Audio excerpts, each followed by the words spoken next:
Sigurado ka bang gagana to, Irene? Pinakatitigan ni Regan ang sarili sa whole body mirror na nakapwesto sa dingding na kinaroroonan nilang restaurant. Meron siyang itim at mahabang buhok na nakalaylay sa likuran. Asul na kwintas na may palamuting teking diamante, one shoulder na bestida na hugis dahon ang laylayan, at make-up na hango sa karakter na si Pocahontas. Para ako naligaw na taong gubot sa suot ko. Si Tarzan na lang kaya ang gayahin ko. Parang mas babagay pa yun sa akin. Muli niyang sabi sa kababata at kaibigang si Irene. Sumilip ito sa parehong salaming tinitingnan ni Regan. Nakasuot naman ito ng costume ni Mulan.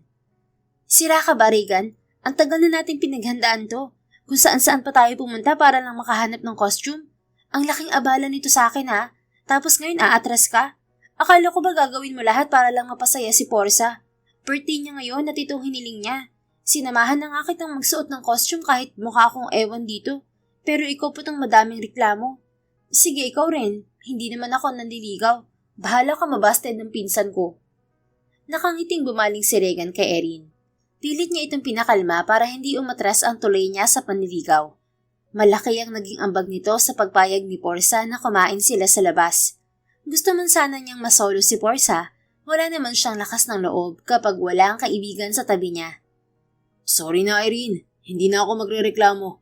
Gagalingan ko na lang ang performance ko mamaya para mapasaya si Portia. Mabuti at nagkakaintindihan tayo.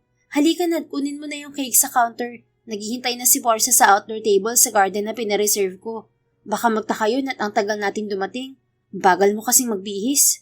Reklamo nito saka sila magkasabay na naglakad. Ang hirap kasing suotin itong costume ko. Masyadong maliit. Katwiran niya bago kinuha ang order niyang cake sa may counter. Magtiis ka. Diyos ko, ang pangit mo. Para kang barakong Pocahontas sa itsura mo, Regan. Pero ginusto mo naman yan. Bawat hiling ni Portia ginagawa mo, kaya magdusa ka. Hindi naman ako nagdudusa. Nasa tabi ko kasi ang best friend ko na napaka-supportive. Inirapan siya ni Irene at nagmamadaling naglakad. Halatang umiiwas ito sa mga tingin ng ibang customers ng restaurant. Kinuha naman niya ang cake sa may counter bago sila nagtungo sa garden. Nang malapit na sila sa garden, biglang tumigil si Irene habang nakasilip sa gilid ng pader. Mutikan pa nitong masagi ang hawak niyang cake. Irene, dahan-dahan naman. Ang mahal nitong cake ko. Sayang naman kung matatapon lang. Mura lang yung cake na yan, Regan. Ako ang bumili niyan kaya alam kong presyo. Huwag kang OA. Saad nito at bahagya pang bumulong. Solo namin dapat ng garden pero bakit ang daming tao ngayon? Dapat pala umatras na rin ako kanina. Ano yun, Irene? May sinasabi ka ba? Lakasan mo nga. Ang sabi ko, masusurpresa ka sa makikita mo sa garden. Bumakas ang labis na tuwa sa mukha ni Regan. Parang gusto na niyang takbuhin ang papunta roon. May inihanda bang sorpresa si Portia para sa akin? Bumuntong hininga si Irene saka lumingon sa kanya. Sana naman huling katangahan na itong gagawin mo, Regan. Kaibigan mo ako't nakakainis lang na makita kang ganito. Grabe ka naman, Irene. Nagmamahal lang tong kaibigan mo. At kapag mahal mo ang isang tao, ipaglaban mo. Gawin mong lahat para lang sumaya siya. Umiling na lang si Irene bago siya inirapan. Sinasabihin lang kita, kung hindi mo ako pakikinggan, bahala ka na. Ayos lang ako, Irene. Masaya akong mapasaya si Portia. Paano? Ako na mauuna ha? Siguradong magugulat siya sa sorpresa ko. Nilampasan ni Regan si Irene at siya ang unang nagpakita sa garden. Napangiti na lang siya habang iniisip ang reaksyon ni Portia. Pero mas higit siyang nagulat sa nakita. Hindi lang si Portia ang nasa garden, kundi maraming tao na agad na nagtawanan nang makita siya. Sa tansya niya, nasa 10 ang mga naroon. Sino yan? Anong pakulong ginagawa niya? Nakakatawa naman siya. Sabi ng isang babaeng nakaupo sa upuang kahoy sa gilid. Ngumiti si Regan para takpan ng pagkapahiya. Sinuyod niya ang paligid para hanapin si Portia. Nakita niya itong nakikipagtawanan kasama ang isang grupo ng mga lalaki at babae. Happy birthday, Portia! Malakas niyang sabi. Lumingon ito sa kanya at sandaling nagpaalam sa mga kausap. Salamat, Regan. Ang cute naman ang costume mo. Bagay sa'yo. Nakangiti nitong sabi paglapit. Nabihag na naman ang puso ni Regan sa ngiting yon. Salamat at nagustuhan mo. Cake nga pala para sa'yo. Happy birthday ulit. Kinakabahan niyang ibinigay ang cake kay Portia na tinanggap naman ito. May inihanda pala akong pagtatanghal para sa'yo. Gusto mo bang makita? Sige, galingan mo ah. Lumakas ang loob ni Regan para gawin ang inihandang performance para sa dalaga. Gusto niyang manatili sa mukha nito ang ngiting bumihag sa puso niya. Sandali, tatawagin ko lang ang kasama ko. Nagmamadali niyang pinuntahan si Irene na nakatago pa rin sa gilid ng pader. Parang ayaw nitong lumabas, kaya hinila niya ito patungo sa garden. Muling nagtawanan ang mga bisita ni Portia nang makita ang kaibigan niya. My God, hindi lang pala clown ang nakakatawa sa birthday party. Mas nakakatawa pala silang dalawa. Sambit ng babaeng katabi ngayon ni Portia. Ay hiti talaga, Regan. Sagad sa butong inis ko sa'yo ngayon. Dinamay mo pa ako sa kahihiyang to. Mahinang reklamo ni Irene. Ngumiti lang si Regan dahil alam niyang suportado siya ni Irene kahit naiinis ito. Hindi ito tumatanggi sa mga hinihingi niyang pabor. Maswerte siya dahil naging kaibigan niya ito. Galingan mong pagsasayaw ah. Dapat performance level. Bulong niya rin dito. Pwisit ka. Pinisil ni Regan ang pisngi ni Irene pero hinampas nito ang kamay niya. Tumawa lang siya at sinimulan ng sayaw na ininsayo pa niya ng 3 araw. Halatang ginagaya lamang ni Irene ang mga ginagawa niya dahil hindi naman ito nag-ensayo. Naging katawa-tawa silang dalawa, lalo pat wala naman silang ginamit na tugtog at pareho silang hindi marunong sumayaw. Hindi na talaga ako uulit, Regan. Grabing kahihiyan to. Akala ko si Portia lang ang narito. May mga kasama pala siya. Inis na sabi ni Irene pagkatapos ng performance. Worth it naman ang ginawa natin. Tawang-tawa si Portia. Pumapalakpak pa siya habang tumatawa. Ang saya sa puso ko kapag nakikita ko siyang ganito. In love ka nga talaga. Hindi mo kasi nakikita ang pagkakaiba ng pinagtatawanan sa masayang tumatawa. Pareho na rin yun. Ewan ko sa'yo. Tangengot. Aalis na sana si Irene pero kinawit ni Regan ang kamay sa braso nito at mahigpit itong hinawakan. Hindi niya kayang humarap kay Portia nang siya lang. Kinakabahan siya at parang anumang oras manlalambot ang mga tuhod niya. Mamaya ka na umalis. Samahan mo muna ako dito. Pigil niya rito. Bumuntong hininga si Irene nang makita nitong palapit si Portia. Ang duwag mo talaga. Bulong pa nito. Ang cute ng performance niyo. Maraming salamat. Saad ni Portia na nakatingin kay Regan bago ito bumaling kay Irene. Pasensya na pala kung hindi ko nabanggit na pupunta mga kaibigan ko. Minsan lang kasi may manlibre sa birthday ko. Okay lang naman diba, Irene? Okay lang yan, Portia. Mabilis na sagot ni Regan. Kinurot naman siya ni Irene sa tagiliran. Alam niya kung bakit, dahil ang kaibigan ang gumastos sa birthday celebration ni Portia. Huwag ka mag-alala, utang to ni Regan sa akin. Sige na, mag-enjoy ka na kasama sila. Ani Irene. Mayuming umiti si Portia bago nagpaalam. Hinawakan naman ni Regan ang tapat ng kanyang puso habang nakasunod ang tingin sa babae. Ang ganda talaga ni Portia. Simula nang makita ko siya, in love na ako sa kanya. Ang OA ng pagka-in-love mo ah. 2 weeks pa lang nagbabakasyon si Portia sa bahay namin pero parang buong buhay mo na siyang kilala. Baliw na baliw ka agad sa kanya. Kahit sino naman mai-in-love sa kanya. Ang hinhin niyang kumilos, ang lambing magsalita, at siya yung matatawag na babaeng babae. Para siyang babasaging porselana na dapat iniingatan at mahalin ng walang kapantay. Ituturing ko siyang reyna kapag napasakin siya. Napaka-OA mo, Regan. Dinadami mo pa ako sa pagiging OA mo. Alam ko kasing hindi mo ako matatanggihan, Irene. Ang lakas ko kaya sa'yo. Kinilik ni Regan sa leeg si Irene at pinagpipisil ang pisngi nito. Leche ka, bitiwan mo ako. Masakit. Nagpumiglas ito para makawala sa kanya bago siya binatukan. Tawang-tawa naman si Regan. Nakakatawa kasing asarin ng best friend niya. Tapos, ang lambot pa ng pisngi kaya masarap pisilin. Ang sadista mo talaga sa best friend mo. Yan, dyan ka magaling. Ginagamit mo palagi ang best friend card mo sa akin. Sa susunod, hindi na talaga kita tutulungan. Babawi na lang ako sa'yo kapag sinagot na ako ni Portia. Sus, mas may pag-asa ka pang makahanap ng permanenteng trabaho kaysa sagutin ni Portia. Hindi niya tayo pang tambay. Mataas ang standard dun sa lalaki. Ikaw lang naman tong makulit at may paligaw-ligaw pang nalalaman. May sideline naman ako ah. Kargador kaya ako sa palengke. Mabibigat ang binubuhat ko ron na nagpapalaki nitong muscles ko. Saka na lang ako maghahanap ng permanenteng trabaho kapag sinagot na ako ni Portia. Baka maunahan ako sa kanya kapag naging busy ako. Isa pa, 20 pa lang ako. Marami pang opportunity ang naghihintay sa akin. Ay, ewan ko sa'yo. Magpapalit na ako ng damit. Nakakailang tong suot ko. Parang tanga lang. Mamaya ako na umalis. Dito muna tayo. Tigil niya kay Irene bago ito hinila sa bakanteng mesa na may 2 upuan. Magkatapat silang umupo roon. Nakatitig lang siya kay Portia, samantalang nakasimangot naman si Irene. Ang dami mo ng utang sa akin, Regan. Kailangan mo na talaga maghanap ng trabaho para mabayaran ako. Nauubos ang ipon ko sa'yo. Babayaran na lang kita kapag yumaman ako. Lahat ng ginawa mo sa akin ngayon, gagawin ko rin sa'yo. Suntok sa buwan niyang sinasabi mo. Hindi ka nga nakatapos ng high school eh. Wala kang pag-asang umasenso. Bumaling ang tingin ni Regan dito. Bilog ang mundo, Irene. Hindi natin alam ang kapalaran natin. Pwede ngayon nasa ilalim ako, pero malay mo pagdating ng tamang panahon, nasa itaas na ako. At kapag nangyari yun, muli siyang tumingin sa direksyon ni Portia. Mamahalin na ako ni Portia. Asa ka pa. Kahit anong gawin mo, wala kang pag-asa sa kanya. Sinusuportahan lang kita sa panliligaw mo dahil kaibigan kita. Palagi mong pinapaalala sa akin ang pangako nating susuportahan ng isa't isa. Grabe mong konsensya ang isang tulad mo, Regan.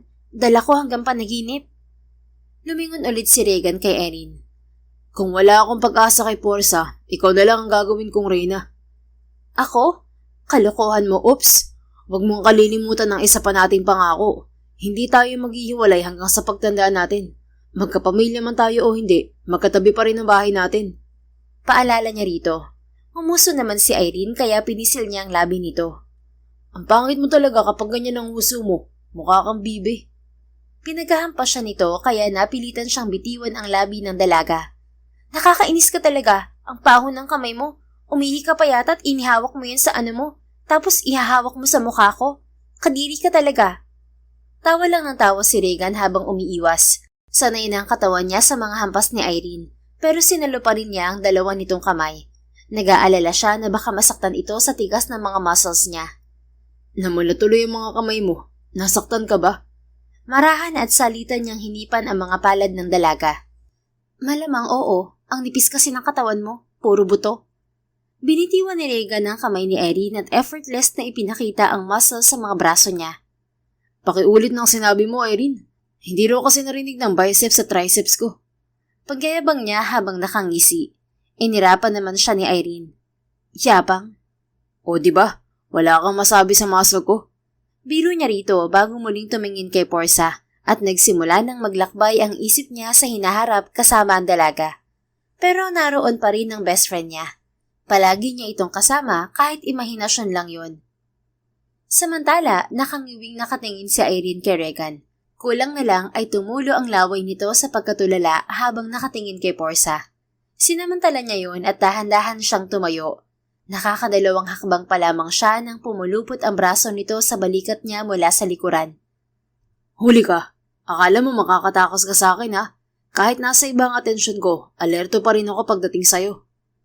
Regan, gusto ko nang umuwi. Pakawalan mo na ako.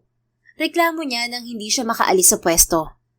Mamaya na, hintayin na natin si Portia. Ihahatid ko kayong 2. Kasya naman tayo sa motorsiklo ko. Sa laking tao ni Regan, hindi na nakapalag si Irene. Ibinalik siya nito sa pagkakaupo at hindi nito binitiwan ng kamay niya para hindi siya makatakas. Napilitan siyang maghintay na matapos ang simpleng birthday party ni Portia. Wala naman siyang kahilig-hilig sa mga party, kaya ayaw niyang makisaya. Dahil sa pagkainip, sumubsob siya sa mesa at ilang sandali lang nakaidlip na siya. Irene! Hoy Irene! Pambihira naman! Narinig niyang reklamo ni Regan. Pupungas-pungas siyang napatingin sa lalaki. Bakit bang ingay mo? Umiidlip lang ako eh. Anong umiidlip? Nakatulog ka na at halos 4 na oras ka natutulog sa braso ko. Alay na ako rito. Ang sarap pa ng tulog mo. Saka lang napansin ni Irene na nakaunan pala siya sa braso ni Regan. Ginawa mo bang unan ko ang braso mo? Tanong niya sa binata. Oo, hindi ko hahayaan na nakasubsob ka sa mesa ng walang unan. Hindi naman naglalayo ang tigas ng mesa at braso ko. Hindi ka pa sa akin umunan. Kasalanan mo naman pala. Bakit parang sinisisi mo ko? Sumimangot si Regan at umarting iiyak na. Irene, tumingin ka naman sa paligid. Tayong 2 na lang ang natira dito. Nakaalis na mga bisita pati si Portia. Ihahatid ko sana siya pero hindi kita maiwan dito. Ang hirap mo pa namang gisingin. Lumagpas tuloy yung pagkakataon na ihahatid ko si Portia. Ay, tama na nga ang reklamo. Babawi na lang ako sa susunod para masaulo mo si Portia. Umuwi na tayo. Gusto ko na magpahinga. Umirap si Irene nang umiti si Regan. Halata namang inaartehan lang siya nito para gumawa siya ng paraan at masolo nito ang pinsan niya. Mabilis itong tumayo bago siya hinila patungo sa banyo ng restaurant. Pumasok sila sa magkabilang cubicle at nagpalit ng damit. Hindi nagtagal, luna na sila ng motorsiklo pa uwi. "Huwag mong kalilimutan yung pangako mo paalala ni Regan pagkarating sa gate ng bahay ni Irene. "Hindi naman ako makakalimutin, kaya umalis ka na. Nakakaumay ang pagbumuka mo. Ingat." Hinampas pa niya sa likod si Regan bago niya binuksan ang gate. "Love you, best friend." Kumaway ito sa kanya bago pinaandar ang motorsiklo paalis habang siya'y pumasok naman sa loob ng bahay. Kinabukasan, maaga pa ring nagising si Irene kahit mag-uumaga na silang umuwi ni Regan. May trabaho pa siya ngayon sa Primeland Corporation, isang real estate developer. Ilang buwan pa lamang siya sa kumpanya bilang junior assistant matapos niya makumpleto ang 2 taong kurso sa Associate in Legal Office Management. Siya ang nag-aayos ng mga kontrata, permits, at iba pang mahahalagang papeles ng kumpanya. Pagpunta niya sa dining, nadatnan niya roon ang kanyang mga magulang at si Portia. Kasalukuyang kumakain ng mga ito, kaya dumulog na rin siya sa hapagkainan. "Anong oras ka nakauwi kagabi, Irene?" Tanong ni Erwin, ang daddy ni Irene. "Almost 2 a.m. na, Dad." "Kasama mo si Regan?" "Opo." Tipid niyang sagot saka sumandok ng pagkain at simula na rin kumain. Bumuntong hininga ang kanyang ama at ibinaba nito ang hawak na kubyertos. "Irene, alam ko malapit kayo sa isa't isa ni Regan. Hindi kayo mapaghiwalay lalo pat kapitbahay natin ng pamilya niya sa Samar noon. Ngayon nandito na tayo sa Paranaque. Hinihikayat mo rin siyang tumira dito kahit ikaw mismo ang magbayad ng kwartong tinutuluyan niya ngayon. Kaibigan lang ba talaga ang turing mo kay Regan?" Malumanay nitong tanong. Ngumiti si Irene at bahagyang umiling, pero patuloy pa rin siya sa pagkain. "Irene, tinatanong ka ng daddy mo." Untag ni Verna, ang mommy niya. Tinapos muna niya ang pagkain bago sumagot sa mga magulang niya. "Mom, Dad, ginagawa ko po ito dahil kaibigan ko si Regan. Wala pong ibang dahilan ko bakit tinutulungan ko siya. Nasunugan sila ng bahay sa Samar at namatay ang kanyang mga magulang sa sunog na yun. Wala siyang mapupuntahan dahil walang kamag-anak na tumanggap sa kanya. Siguro kaya ayaw siyang tanggapin ng mga kamag-anak niya dahil tambay siya.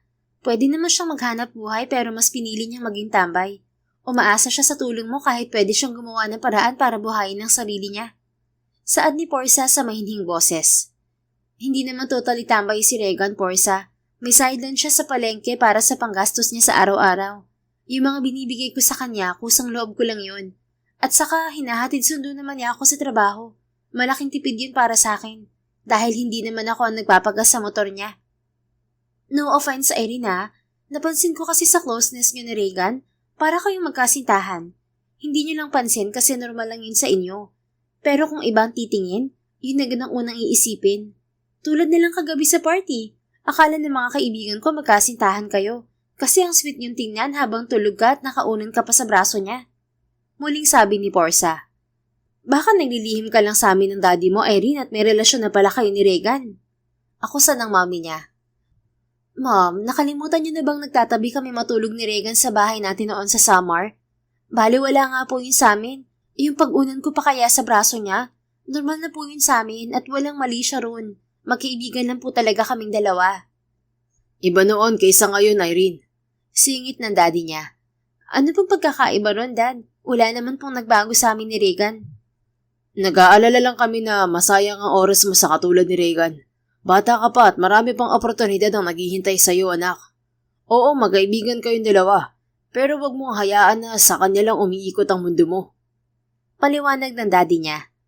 "Ano po bang problema kay Regan at parang gusto niyong umiwas ako sa kanya?" Tambay si Regan, Irene. Wala nga yata siyang pangarap sa buhay kundi tumambay. Sagot ng mommy niya. "Minamaliit niyo po bang kaibigan ko, mommy? Hindi naman po ibig sabihin na wala siyang trabaho ngayon habang buhay na siyang walang trabaho. May pangarap din po si Regan." "At ano ang pangarap niya?" Muling tanong ng daddy ni Irene. Sandaling natigilan si Irene. Bukod sa walang iwanan, wala pang sinasabing ibang pangarap si Regan sa kanya. Gusto lang nito yung magkasama pa rin sila hanggang sa pagtanda. Kahit ikaw walang masabi kung anong gusto niyang marating sa buhay. Ibig sabihin lang niyon ay kontento na siya sa buhay niya ngayon.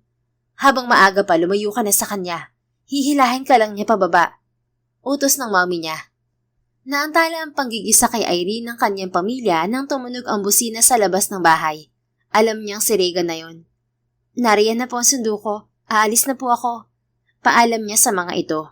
Nagtuloy-tuloy si Irene palabas ng bahay at naabot ang naghihintay roon si Regan. Nakaputing jersey jacket ito na regalo pa niya noong kaarawan ng binata. Nakapatong yun sa itim na t-shirt na pinaresan pa ng ripped jeans at peke at lumang Adidas na sapatos. Bakit mukha ka na namang bibe? Agang-aga, nakanguso ka. Salubong ni Regan sa kanya sabay abot ng helmet. Pinipilit ni na mommy at daddy na may tinatago tayong relasyon. Ayaw nilang maniwala na magkaibigan lang tayo. Tugon niya sabay kuha sa helmet. Hindi na niya sinabi ang kagustuhan ng mga magulang niyang lumayo rito. Alam niyang masasaktan si Regan dahil tanging siya na lamang ang meron ito ngayon. Sinabi nila yun? Gulat na tanong ni Regan. Oo, at sa harapan pa mismo ni Porsa. Si Porsa rin ang nagsabi na para tayong magkasintahan kagabi. Mukha ba talaga tayong magkasintahan, Regan? Ewan ko. Hindi pa naman ako nagkaka-girlfriend kasi hindi pa ako sinasagot ni Porsa. Ako rin, hindi pa ako nagkaka-boyfriend. Wala rin akong alam sa sinasabi nila. Hayaan na nga natin yun. Baka malate pa ako sa trabaho nito. Ihatid mo na ako. Sabi niya bago isuot ang helmet. Sige, sakay na. 20 minutong pagmamaneho, nakarating na sila sa gusali ng Primeland. Ibinalik ni Irene ang helmet kay Regan at saka pumasok ng gusali. Sinalubong agad siya ng katrabahong si Mirna nang makita siya. Ang sweet talaga ng boyfriend mo. Araw-araw kang hinahatid tapos sinusundo ka pa tuwing hapon. Sana all na lang. Kumunot ang noon ni Irene. Palagi na lang silang napagkakamalang magkasintahan ni Regan. Kaibigan ko si Regan, Mirna. Hindi ko siya boyfriend. Oh, hindi pa ba? Hindi ka pa niya nililigawan? Pinsan ko nililigawan niya at wala sa isip namin yan. Kaya sana lang tigilan niyo na ang pagiging malisyoso sa pagkakaibigan naming dalawa. Masungit niyang sagot bago ito nilagpasan. Nakakainis lang dahil nilalagyan ng mali siya ang pagkakaibigan nila ni Regan. Matagal na silang ganito sa isa't isa, kaya anong kaibahan ng noon at ngayon? Para sa kanila, magkapareho lang yun. Samantala, pagkahatid ni Regan kay Irene, dumiretso na rin ang binata sa palengke. May tawag siyang natanggap na kailangan ng dagdag na magbubuhat sa bagsakan ng mga gulay. Pagdating sa palengke, itinago muna niya sa toolbox ang jacket niya, bago pumunta sa bagsakan ng gulay. Pagdating doon, sinimulan agad niya ang trabaho. Tanghali na nang matapos sa pagbubuhat si Regan. Nakadilihensya siya ng 500 piso at masaya na siya roon. Ayos to. May pang milk tea at pizza na kami ni Irene mamaya kapag sinundo ko siya sa trabaho. Nakangiti niyang sabi habang pabalik sa motorsiklo niya. Regan? Napalingon siya nang may tumawag sa kanya. Kaagad niyang inayos ang buhok at pinahid ang pawis sa noo nang makita si Porsa. Mukhang namamalengke ito dahil sa dalang basket. Pasimple pa niyang inamoy ang sarili at medyo maasim na siya dahil sa pagbubuhat ng gulay kanina. Porsa, ikaw pala. Kumusta? Nahihiya niyang tanong. Okay lang naman. Mukhang pagod na pagod ka ah. Katatapos ko lang kasing magbuhat ng mga gulay sa bagsakan. Sige, alis na ako. Mabilis niyang paalam. Sandali lang, Regan. Tigil nito sa kanya kaya muli siyang lumingon sa dalaga. Alam mo ba kung saan ang Alibi Cafe rito? Oo, katabi lang yun ng Primeland. Madalas tumambay ron sa Irene kapag break time niya. 20 minutes drive lang yun mula rito papunta ron. Pwede mo ba akong ihatid papunta ron? Hindi ko kasi kabisado ang mga lugar dito eh. Lihim na nagbuni ang kalooban niya. Sa wakas, magagawa na niyang ihatid si Porsa. Pero naisip din niya si Irene. Kailangan niyang sunduin ang kaibigan niya. Sige, anong oras ka ba pupunta ron? 5:00 ng hapon. Sige, tama-tama at susunduin ko rin si Irene. Isasama na kita papunta ron. Okay, salamat. Pakisundo na lang ako sa bahay ni na Irene. Hihintayin kita ron. Bili nito bago nagpaalam sa kanya. Tuwang-tuwa si Regan at hindi maalis ang ngiti sa labi niya hanggang sa pag-uwi. Sa sobrang excited, maaga pa lamang ay nagpunta na siya sa tapat ng bahay ni na Irene. Halos 1 oras siyang naghintay sa labas ng gate bago ang 5:00. Pero late pa rin lumabas si Porsa. Pasado 6:00 na itong lumabas at ilang beses na rin siyang tinawagan ni Irene. Naunawaan naman ito ang dahilan niya at maghihintay na lang daw ito sa cafe. Kanina ka pa ba? Mayuming tanong ni Porsa. Nawala agad ang pagkainip ni Regan dahil sobrang ganda nito sa floral sleeveless dress na umabot hanggang tuhod. Hindi naman, kararating ko lang. Tugon niya bago ibigay ang helmet dito. Sorry pero anong gagawin ko riyan? Bawal kasing mag-angkas kapag walang helmet, Porsa. Suotin mo na to para sa protection mo. Helmet to ni Irene at palagi ko rin tong nilalabhan. Sorry Regan, hindi naman ako sasakay sa motorsiklo mo eh. Magta-taxi ako tapos susundan ka na lang namin papunta sa Alibay Cafe. Kumamot sa ulo si Regan at bahagyang napahiya. Pwede naman itong sabihin sa taxi driver kung saan to pupunta at siguradong alam ng driver ang lokasyon ng cafe. Ngunit dahil nagpapa-impress siya, binaliwala na lamang niya yun. Sige, tatawag na lang ako ng taxi. Thank you, Regan. Nang makakuha siya ng taxi, sumakay na roon si Porsa. Iginiya naman niya ang taxi papunta sa cafe hanggang makarating sila roon. Hindi pa man nakakababa si Porsa ng taxi, tumingin na si Regan sa loob ng cafe kung nasaan ang paboritong pwesto ni Irene. Kumaway siya rito nang tumingin to sa kanya. Pupuntahan na sana niya ang dalaga nang marinig niya ang boses ni Porsa. Regan, samahan mo muna ako magkape. On the way pa lang daw ang mga kaibigan ko. Ayoko namang maghintay sa loob ng mag-isa lang. Sige, samahan na lang natin si Irene. Huwag na. Mabilis nitong putol sa sasabihin niya. Nagtaka naman si Regan kung bakit tila ayaw nitong makasama ang pinsan. Gusto ko rin kasing mag-usap tayo tungkol sa panliligaw mo. Sinupil ni Regan ang kanyang ngiti. Baka ito na ang pinakahihintay niyang sagot ni Porsa. Halika na sa loob. Paanyaya niya sa babae. Pagpasok sa cafe, umupo sila sa kabilang dulo kung saan natatanaw pa rin ni Regan si Irene. Nakatingin din ito sa kanila habang kumakain ng cake. Nag-order din siya ng kape para kay Porsa kahit mahigit 100 ang presyo niyon. Akala niya hindi niya makakayang humarap sa babae nang siya lang. Pero kaya naman pala niya. Hindi siya kinakabahan at parang normal lang siyang nakikipag-usap sa kakilala niya. Tatapatin na kita, Regan. Panimula ni Porsa at mataman siyang nakikinig dito. Hindi kita gusto. May maipagmamalaki ka naman pagdating sa itsura at pangangatawan. Pero ayoko kasi sa lalaking tambay lang. Hindi sapat ang kinikita mo sa sideline para suportahan ang mga pangangailangan ko kung sakaling maging tayo. Baka nga hindi mo kayang bumili kahit isang ticket sa sinihan eh. Saan tayo magdi-date? Sa fishballan?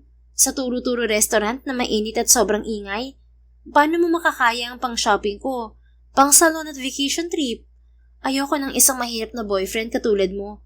Nauunawaan mo naman ang sinasabi ko, di ba? Nagulat si Regan sa walang paligoy-ligoy na sinabi ni Porsa. Pero nagulat din siya sa kanyang reaksyon.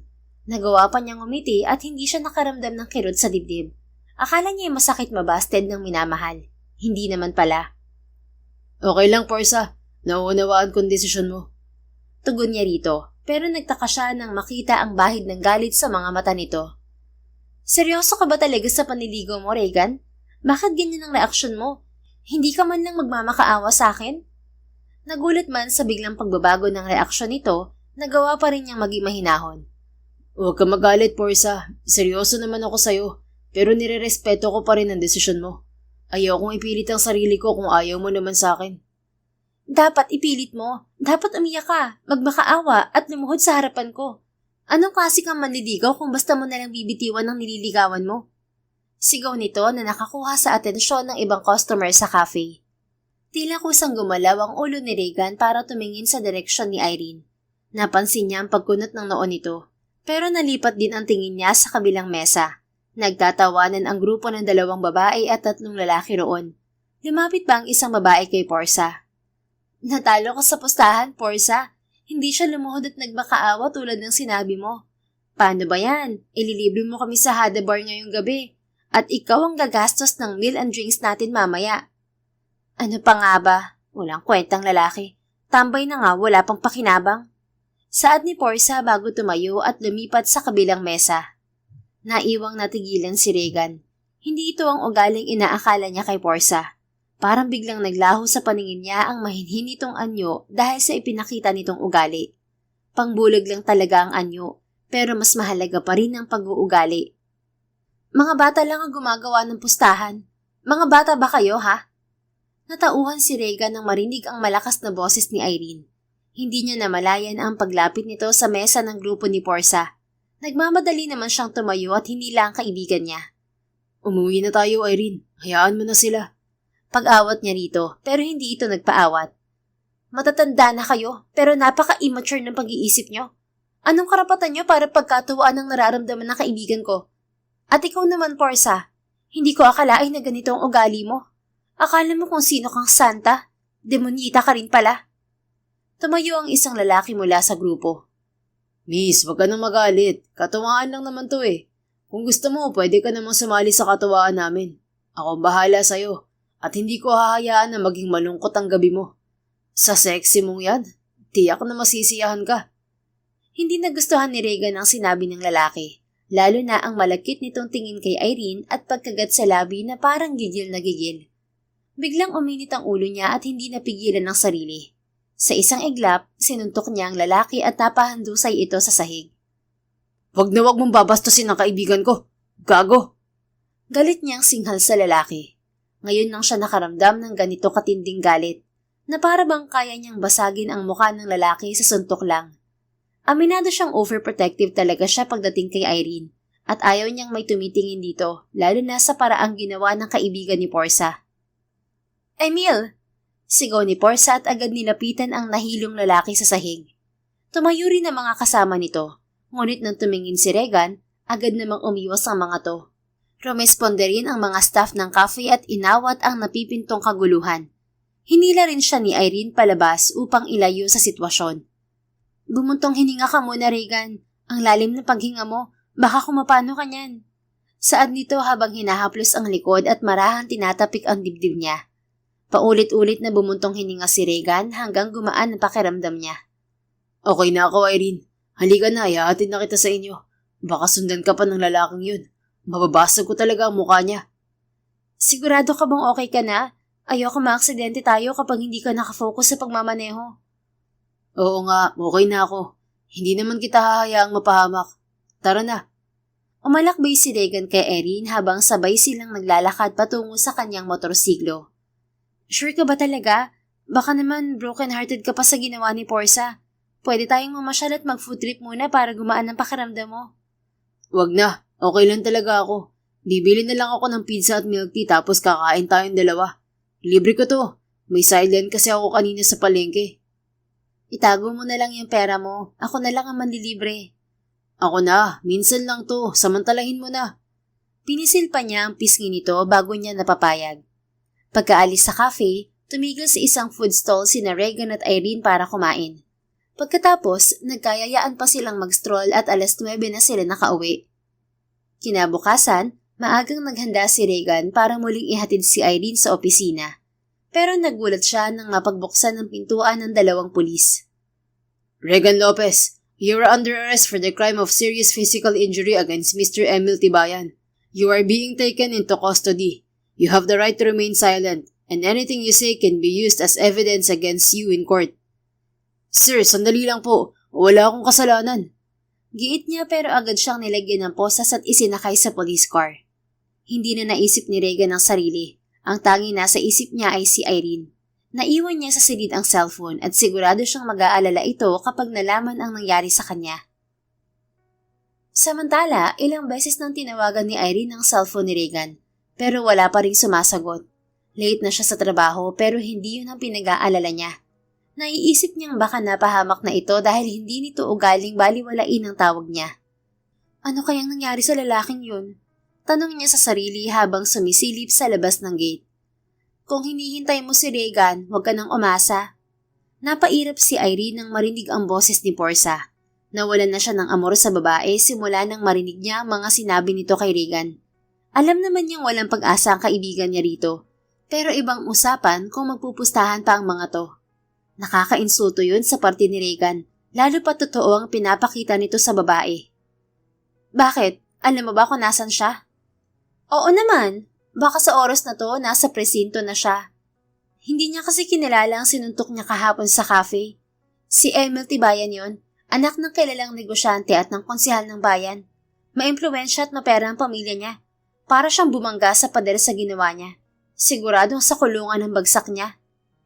Nang marinig ang sinabi ni Porsa, nagmamadaling umalis si Irene. Pumara agad siya ng tricycle at nagtungo sa tinutuluyang bahay ni Regan. Nalaman niya mula sa roommate nito na dinampot nga ito ng mga pulis, kaya agad siyang pumunta sa presinto.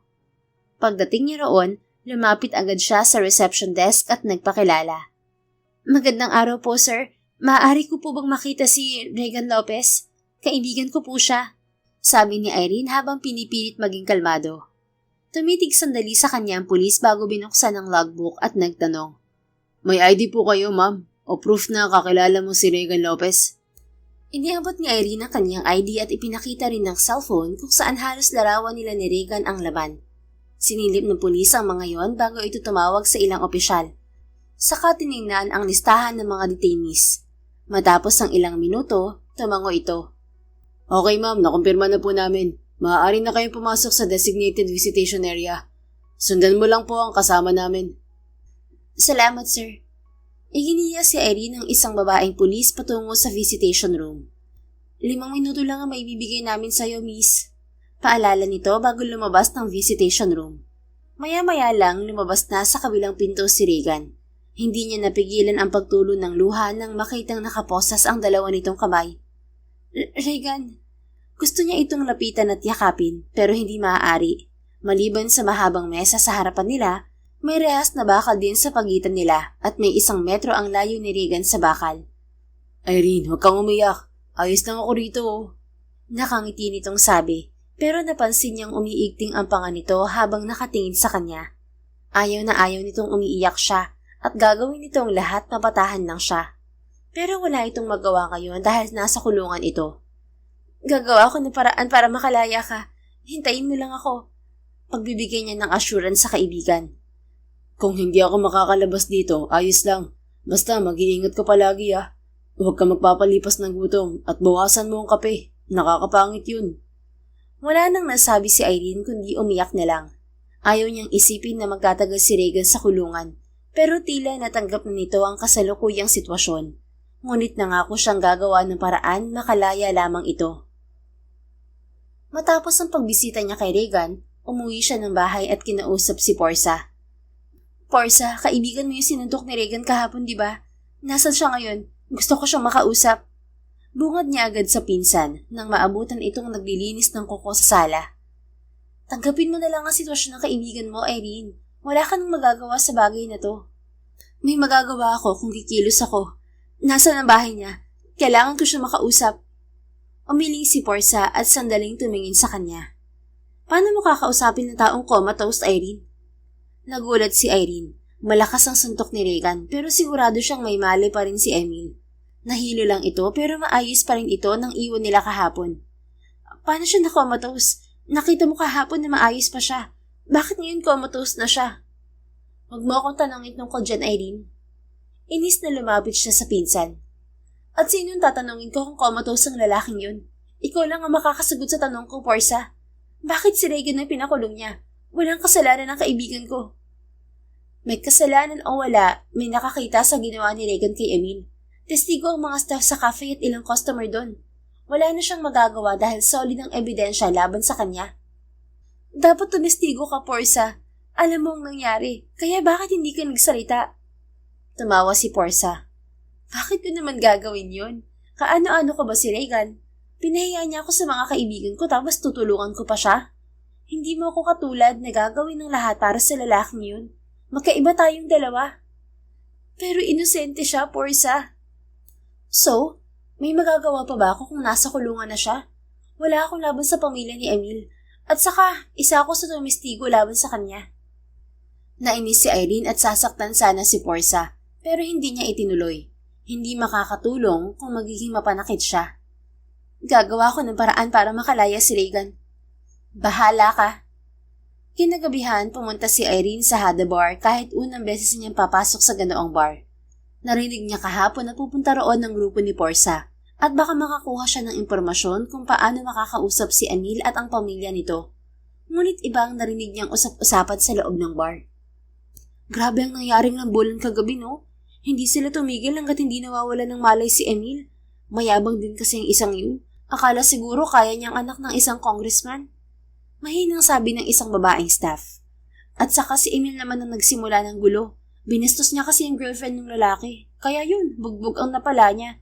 Balita ko, comatose rin siya ngayon dahil sa laki ng pinsala sa katawan niya. Pero wala siyang magawa laban sa kaaway niya.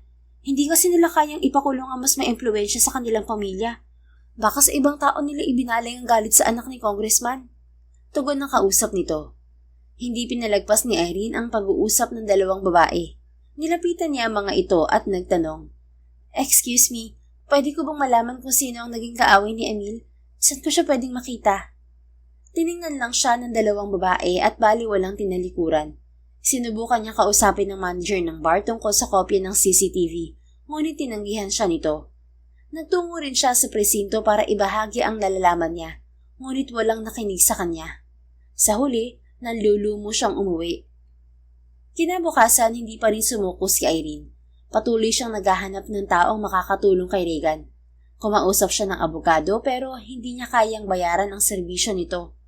Humingi rin siya ng tulong sa PAW. Ngunit sobrang dami ng kasong hawak ng mga ito. Matatagalan bago maasikaso ang kasong isinampas sa kaibigan niya.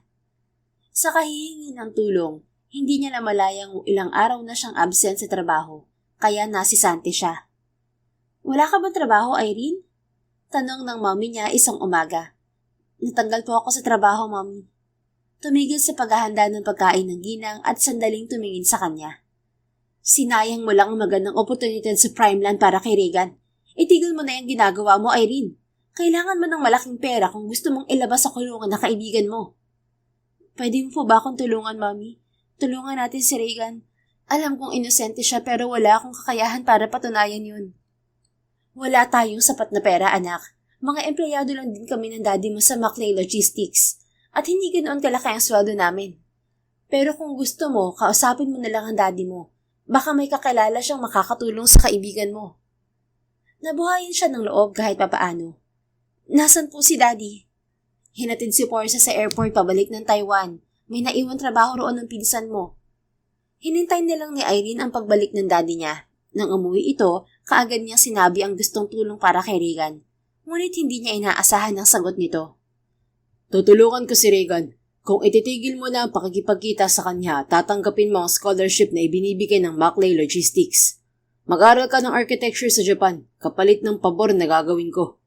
Nag-iisa ka naming anak ng mami mo, at gusto naming mapabuti ang kinabukasan mo. Ayokong masta ka sa isang katulad ni Regan. "Dad, kaibigan ko po si Regan. Ayokong iwan siya kung kailan kailangan niya ako." Nasa iyo ang desisyon, Irene. Paglaya ni Regan o ang pananatili mo sa tabi niya. Isang mabigat na desisyon ang kailangang gawin ni Irene. Labagman sa loob niya, kailangan niya itong gawin para makalaya ang kaibigan niya. "Sige po, pumapayag na ako. Magpapaalam lang po ako kay Regan." Malungkot niyang sabi. Hanggang bukas ng umaga lang ang meron ka, Irene. Pagdating ng hapon, sasama ka na sa batch ng mga scholar patungong Japan.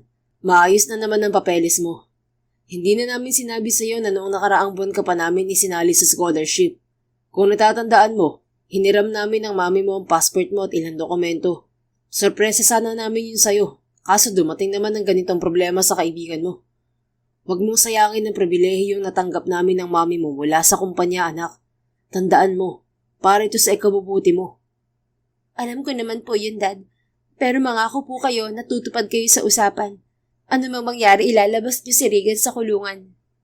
Oo naman, kahit na magastos. Sige, basta tutupad ka rin sa pangako mo sa amin ng mami mo. Opo, Dad. Salamat po. Walang sinayang na sandali si Irene at kinabukasan, bumisita agad siya kay Regan. Ngunit sa kasamaang palad, inilipat na ito ng kulungan patungong Central Luzon dahil sa overcrowding. Kahit gusto niya itong puntahan, wala na siyang oras dahil sa flight mamayang hapon. Mas pipiliin niyang makalaya ito dahil alam niyang magkikita pa sila ng kaibigan niya sa tamang panahon. Makalipas ang ilang buwan simula nang ilipat si Regan ng kulungan, hinihintay pa rin niya ang pagbisita ni Irene. Pero hindi nangyari. Habang tumatagal, nawawala na siya ng pag-asang makalaya pa. Iho, malungkot ka na naman. Hindi pa rin ba bumibisita ang kinukwento mo sa aking kaibigan mo? Tanong ni Manong Toro, ang matandang kasama niya sa selda at agad niyang nakasundo. Isang negosyante si Manong Toro. Pero nakulong ito dahil maraming tao ang naapektuhan ng illegal land acquisition ng kumpanya nito. Ngunit ayon sa matanda, na-frame up lamang ito ng kalabang kumpanya na siyang totoong gumagawa ng illegal. Dahil may mabuting puso, hindi na nito ipinagpatuloy ang kaso para sa kaligtasan ng mga taong nagkukunwaring biktima. Hindi pa po, Manong. Nag-aalala po ako. Baka may nangyaring masama sa kanya. Alam ko po kasi nagagawa siya ng paraan para dalawin ako. Pero nakapagtataka na wala pa rin siya hanggang ngayon. Hindi po kasi siya ganoon. Nangako din siya na babalikan ako. Kung nalaman na niyang nilipat ako ng kulungan, natitiyak kong gagawa siya ng paraan para mabisita man lang ako. Baka nagkaproblema lang sa pinansyal. Napakalayo kasi nitong Nueva Ecija mula sa Parañaque. At tuwing umaga lang pwede bumisita mga kamag-anak natin. Hayaan at bibisita rin yun sa'yo. Sana nga po, para mabawasan ng pag-aalala ko. Naghintay pa ng ilang buwan si Regan nang sa wakas ay may bumisita sa kanya. Excited siyang pumunta sa visitation area habang nakaposas. At hindi matatawaran ang saya niya nang makita ang mga magulang ni Irene. Pero wala sa paligid ng kaibigan niya. Dito, tita. Si Irene po. Magalang niyang tanong sa mag-asawa. Tumikim ang daddy ni Irene bago nagsalita. Nasa Japan na si Irene, Regan. Umalis na siya dahil gusto niyang tuparin ang pangarap na maging architect. Bumisita lang kami rito para sabihin yun sa'yo. Sana simula sa araw na to, kalimutan mo na rin siya. Hayaan mo siyang tuparin ang mga pangarap niya nang wala ka. Mas makakatulong yun para sa kanya. At saka Regan, singit ng mami ni Irene. Mabuti kang bata, pero hindi ka makabubuti para sa anak namin. Nasa kulungan ka ngayon at walang nakakaalam kung makakalaya ka pa. Bilang magulang, ayaw naming masira ang kinabukasan ni Irene dahil sa'yo. Mataas ang pangarap namin para sa kanya. At sana maunawaan mo kami. Tila punyal na tumutusok sa puso ni Regan ang bawat salitang binibitiwan ng mga magulang ni Irene. Mas masakit ang nararamdaman niya ngayon kaysa noong nabasted siya ni Portia. Pakiramdam niya ilang daang beses siyang nabigo dahil hindi na niya makikita ang kaibigan. Nauunawaan ko po. Tipid niyang sagot. Pagkatapos ng pagbisita, malungkot na bumalik si Regan sa selda. Napansin agad ni Manong Toro ang lungkot niya at hindi niya maiwasang magsumbong sa matanda. Manong Toro, ang hirap pala ng ganito. Bakit ka nahihirapan? Sino bang dumalaw sa'yo? Hindi ba yun ang kaibigan mo? Mga magulang po ni Irene ang dumalaw sa akin. Bakit malungkot ka? Kasi po pinapalayo nila ako sa anak nila. Makakasira lang daw po ako sa pangarap ni Irene, lalo na ngayong nasa kulungan ako. Kalimutan ko na raw po ang kaibigan ko. Paano ko naman gagawin yun kung bawat oras siya nasa isip ko? Bawat araw hinihintay ko ang pagdating niya. Hindi ko naman hinahadlangan ng mga pangarap niya. Ang gusto ko lang makita siya. Sapat na yun sa akin kahit manatili ako habang buhay sa kulungan. Pero bakit hindi yun maintindihan ng mga magulang niya? Bakit kailangan pa kaming lumayo sa isa't isa? Nasa kulungan na ako. Pinagkakait pa nilang kaunting oras na makita ko si Irene. Mahal mo ba ang kaibigan mo, iho? Opo, mahal ko si Irene. Siya lang po meron ako. Mabilis at walang paligoy-ligoy niyang tugon. Mahal mo siya bilang kaibigan? O bilang babae na makakasama mo habang buhay, magiging ina ng mga anak mo at makakasama mo sa pagtanda? Palihim na napangiti si Regan habang iniisip na magkakaroon sila ng mga anak ni Irene. Ilang buwan na niya itong hindi nakikita at sobra-sobra ang pagkamis niya rito. Ngayon pa lang, alam na niya ang totoo niyang nararamdaman. Si Irene ang totoong mahal niya at hindi si Portia. Yun ang napatunayan niya sa nagdaang mga araw. Hindi mo na kailangang sumagot. Nakikita ko na ang kasagutan. Siguro nakikita rin ito ng mga magulang ni Irene. Baka natatakot sila na matuon sa iyo ang pansin ng anak nila at hindi matupad ang pangarap nito. Baka gusto lang nilang mag-focus si Irene. Sino nga namang magulang ang gugustuhin na magkaroon ng anak nila ng asawa na walang direksyon ng buhay? Siyempre mas gusto nila lahat ng makabubuti sa anak nila. Tapos tambay ka kamo mula nang mapadbad ka sa Maynila at palaging si Irene ang nandilibre sa'yo. Aba, kung akong ama ni Irene, sadyang ilalayo kita sa kanya. Pagka na natawa si Regan sabay iling. Masakit man ang sinabi niyo pero alam ko pong tama kayo. Sa karamdam ko rin po na simula nang lumipat sila sa syudad, nagbago na ang magulang ni Irene. Okay naman sila nung nasa probinsya pa kami, pero ngayon hindi na. Ayaw na po nilang magdidikit ako kay Irene dahil ganito lang ako. Walang sapat na edukasyon at tambay lang. Hayaan mo, iho.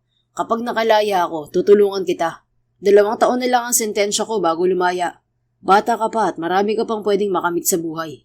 Hintayin mo lang ang araw na yun at ipakita mo sa lahat na kaya mong magtagumpay. Mas magandang ganti ang tagumpay kaysa gumamit ng dahas. Itatak mo yan sa isip mo para hindi ka makulong sa paghihiganti at sama ng loob. Mas masarap makamit ang tagumpay na malinis ang kalooban. Salamat, Mang Toro. Sana nga po may pag-asa pa ako. Tugon niya sa matanda at umaasang balang araw, magbabago rin ang takbo ng buhay niya. At balang araw, makakasama niya si Irene nang walang humahadlang sa kanilang dalawa. Makalipas ang 2 taon, tuluyang nakalaya si Manong Toro. Tinupad nito ang pangako kay Regan at muling ipinamukas ang kaso niya.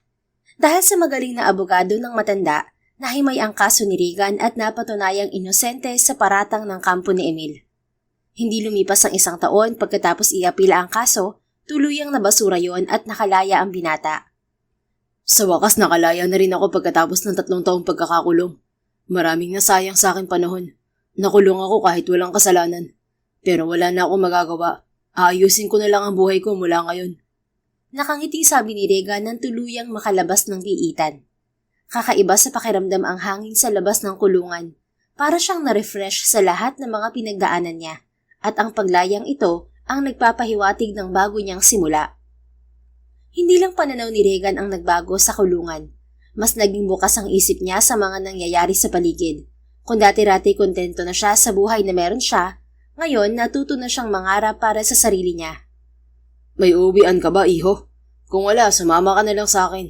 Nasa ibang bansa ang mga anak ko at may kani-kani na silang negosyo. Mag-isa lang ako sa bahay, maliban sa mga katulong ko. Tanong ni Mang Toro na kasalukuyan niyang kasama. Pinuntahan talaga siya nito sa araw ng kanyang paglaya. Sige po, Manong Toro. Wala po talaga akong pupuntahan sa totoo lang. Oo nga po pala. Maraming salamat po sa lahat ng tulong mo. Kung hindi dahil sa'yo, baka nasa kulungan pa rin ako hanggang ngayon. Walang anuman, iho. Basta palagi mong tandaan na pairalin palagi ang kabutihan. Huwag mong hahangarin na ang ikakasira ng iba. Dahil simula ngayon, makakamit mo na ang tunay na tagumpay. Hindi lang pagtulong para makalaya ang ginawa ni Mang Toro kay Regan. Pinatuloy rin siya nito sa malaki nitong bahay at pinag-aral siya hanggang makatapos ng Bachelor of Science in Business Administration major in Management. Bukod sa edukasyon, natutunan din niya ang ethics, leadership at entrepreneurship mula sa matanda na full support sa kanya. Hinayaan siya nitong magsanay sa Bonifacio Incorporated, isang property development company na pag-aari nito. Makalipas ang 5 taon simula nang makalaya si Regan, tuluyan ang nagbago ang buhay niya. Ngayon, isang malaking proyekto ang nagawa niya. Regan, congratulations for your first successful project. Masayang sabi ni Manong Toro nang sorpresa itong bumisita sa opisina niya kasama ang attorney nito. Mabilis naman siyang tumayo at sinalubong ng yakap ang matanda na itinuturing na niyang tunay na ama. Salamat, Manong Toro. Nagawa ko ang lahat ng to dahil sa tulong mo. Halika, maupo muna po tayo. Iginiya ni Regan si Mang Toro at attorney sa diwa sa Executive Lounge, isang pribadong lugar sa loob ng opisina na may malalambot na armchairs na natatanaw ang cityscape mula sa malaking bintana. Personal niyang sinerve ang kape sa 2 tasa mula sa coffee machine at iniabot sa 2 matanda. 5 taon na rin simula nang makilala kita, Regan. Ikaw na rin ang boss nitong Bonifacio. Pero hanggang ngayon, hindi ka pa rin nagbabago sa pakikitungo sa akin. Napakabait mo pa rin. Nakangiting sabi ng abogado. Nagkakamali ka, attorney. Hindi po ako ang boss ng Bonifacio. Trainee lang po ako sa kumpanya. At si Manong Toro pa rin po ang boss nito. Ngumiti ang abogado saka nakangiting bumaling kay Manong Toro. Sasabihin na ba natin? Tanong ni attorney sa diwa sa matanda. Ngumiti si Manong Toro at tumango kay attorney sa diwa. Nagtataka naman si Regan sa tila may lamang ngitian ng dalawa. Kumunot ang noo niya nang may ilabas na papel ang abogado mula sa dala nitong briefcase. Isa itong munting regalo ni Mr. Bonifacio para sa iyo, Regan. Saad ni attorney sa diwa. Kinuha ni Regan ng papel at nagulat siya nang mabasa ang nilalaman ng dokumento. Deed of assignment yon at may pirma ni Manong Toro sa ilalim. Manong Toro? Hindi malaman ni Regan kung anong sasabihin sa sorpresang natanggap niya. Marahan siyang tinapik ni Mang Toro sa balikat. Inililipat ko na sa pangalan mo ang ownership ng Bonifacio, Regan. Simula sa araw na ito, ikaw na ang legal na may-ari ng kumpanyang to. Walang makakaagaw nito sa iyo maliban na lang kung ipapamana mo ito sa magiging mga anak mo. Mapapanatag na ako dahil nasa mabuting kamay ang negosyo ko. At magkakaroon na rin ako ng panahong makasama ang mga anak at apo ko. Wala ka ring aalalahanin sa mga anak ko. May consent nila ito. Kilala ka naman na nila at masaya sila na sa iyo ko ito ipapaubaya. Sa sobrang tuwa, niyakap ni Regan si Manong Toro. Hindi sapat ang salitang salamat sa ginawa mong pagbabago sa buhay ko, Manong Toro. Mas pagbubutihin ko po ang pamamahala sa kumpanya mo at palalaguin ang negosyong ipinagkatiwala mo sa akin. Pangako ko po yan. Alam kong magagawa mo yan, Regan. At ngayon pa lang binabati na kita. Lilisan ako ng bansa na panatag. Malaking responsibilidad ang iiwan ko sa'yo. Pero sana wag mo pa rin kalimutang mag-asawa, ha? Puro ka kasi trabaho, iho. Sa ngayon po, itong trabaho muna ang asawa ko, Manong. Hindi pa po dumarating ang babaeng bibihag sa puso ko. Alam niyo po yan. Alam ko, iho. Pero sa panahong handa ka na, hanapin mo rin siya. Marami ka nang maipagmamalaki sa kanya. Malayo ka na sa Regan na tambay lang noon. You're a big boss now. Kahit sa ang simbahan, kaya mo na siyang pakasalan. Payo nito na ang tinutukoy ay ang kaibigan niyang si Irene. Opo, Manong. Kapag may lakas na po ako ng loob, hahanapin ko po siya. Pagkatapos ng mahabang kwentuhan, nagpaalam na rin ang dalawang matanda kay Regan. Nakahanda na raw si Manong Toro para sa biyahe pa Amerika. Inaantay na ito ng mga anak at apo. Ilang beses na niyang nakasama ang pamilya nito. Gaya ni Manong Toro, mabubuti rin ang mga ito at may mga sarili na ring negosyo. Ayaw daw pamahalaan ng mga anak ang business ng ama, kaya laking tuwa nito nang maturuan si Regan ng pamamahala sa negosyo nito. Labis-labis ang pasasalamat ni Regan sa matanda, kaya naman dinoble niya ang sipag at mas pinagbutihan ang kanyang trabaho. Hindi lamang murang pabahay ang itinayo ni Regan para sa komunidad, kasabay ng mga pundasyon ng bahay, inilatag din niya ang pundasyon ng kabuhayan. Bago pa man simulan ng proyekto, nagbukas siya ng iba't ibang training sa construction na kusang inilakukan ng mga residente, lalo na ng mga tambay. May mga livelihood program din tulad ng sewing site, food processing area, at mga gawaing kayang gawin sa loob ng komunidad para sa mga nanay, senior citizen at PWD. Mas nakilala ang Bonifacio dahil sa kanyang ginawa sa mga lugar na parang wala ng pag-asang makaahon sa hirap ng buhay. At nagawa ni Regan ang lahat ng yon sa loob lamang ng halos 2 taon niyang pamamahala sa kumpanya. Make sure every phase meets our standards. This community deserves work that will last, not shortcuts. Document all progress and coordinate closely with the training teams. Quality and people development go hand in hand here. Mahigpit niyang utos sa site supervisor habang nasa mismong project site sila sa Barangay Pag-asa, San Aurelio. Noted, sir. Matapos ang masusing pagbisita ni Regan sa site, patungo na sana siya sa sasakyan nang may isang batang lalaki ang biglang tumakbo palapit at nagtago sa likuran niya. "Tulungan mo po ako, kuya. Papaluin po ako ng nanay ko," sabi nito at halatang takot na takot. Bahagya siyang yumuko sa bata. Sa tingin niya nasa 7 hanggang 8 taon na ito. Ano bang ginawa mo at papaluin ka ng nanay mo, bata? Mahinahon niyang tanong. "Nahuli niya po akong tinatawagan ng tita ko. Nagalit po siya." "Toras, bumalik ka nga ritong bata ka. Napakatigas talaga ng ulo mo. Wala ka nang ginawa kundi pasakitin ang ulo ko." Narinig ni Regan ang galit na boses ng babae mula sa likuran niya. Umayo siya ng tayo at humarap dito. Nagtaka siya dahil tila pamilyar to sa kanya. Nagulat naman ng babae nang makita siya. Regan? Kinilalang mabuti ni Regan ang kaharap na babae. Unti-unti, naging pamilyar to sa kanya. Porsa, is that really you? Umiwas ito ng tingin at bahagyang inayos ang magulong buhok. Pinagpaganda nito ang maduming bestida na parang kagagaling lang nito sa maalikabok na lugar. Kapansin-pansin ang malaki nitong pinagbago at malayong-malayo na ito sa babaeng nakilala niya noon. Ganyan talaga nakakaangat sa buhay. Hindi na nakakakilala. Parehong-pareho kayo ng pinsan ko. Naging architect lang, nakalimot na. Malakas na kumabog ang dibdib ni Regan nang maalala na naman si Irene. Nagbago man ang buhay niya ngayon, hindi naman nagbago ang kagustuhan niyang makita ulit ito. Ni minsan hindi ito nawala sa isip niya, at ito ang naging inspirasyon niya para pagbutihan ng trabaho niya. Kamusta si Irene, Porsa?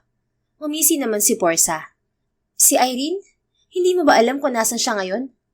Oops, sorry. Nakalimutan ko, nakulong ka nga pala. Anyway, nasa Japan pa rin si Irene kasama ang kanyang pamilya. Ang ibig ko sabihin sa pamilya ay ang asawa at mga anak niya. Hindi ang parents niya. May sarili ng pamilya ang kaibigan mo, Regan. Kalimutan mo na siya dahil kinalimutan ka na niya. Parang sinuntok si Regan sa nalaman. Ayaw niyang maniwala sa sinasabi ni Porsa. Pero halos 10 taon silang walang komunikasyon ni Irene. Hindi niya alam kung ano ang nangyari dito at kung nakahanap na talaga ito ng pag-ibig sa Japan. Toras, umuwi na tayo. Hinilan ni Porsa ang anak palayo pero lumingon pa ang bata sa kanya. Kuya, pakisabi po kay Tita Irene, pinapalo pa rin ako ng nanay ko. Tumahimik ka. Kinurot ni Portia ang bata kaya umiyak ito. Naiwang natigilan si Irene. Ayaw pa rin pumasok sa isip niya na totoo ang sinabi ni Portia. Sana nga hindi yun totoo dahil alam niyang malaki ang magiging epekto niyon sa kanya. Baka ngayon niya maramdaman ang totoong sakit ng isang pusong nagmamahal ng tapat. Samantala, napangiti si Irene nang lumapag ang eroplano sa NAIA Terminal 3 mula Japan.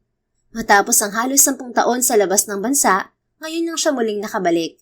Nakamit na niya ang kanyang bachelor's at master's degree sa architecture at licensed architect na rin siya.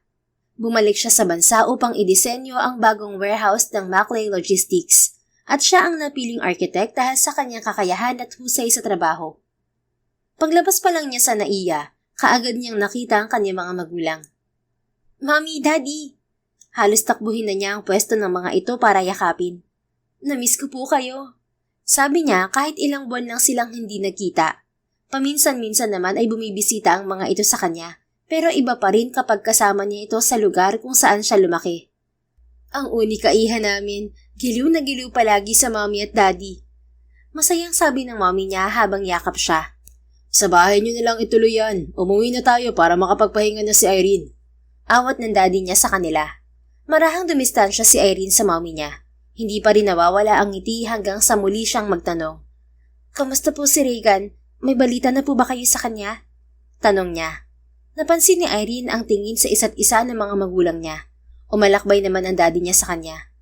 Huwag ka mag-alala sa kanya, iha. Nasa mabuting kalagayan si Regan. Napangiti si Irene at nakahinga ng maluwag.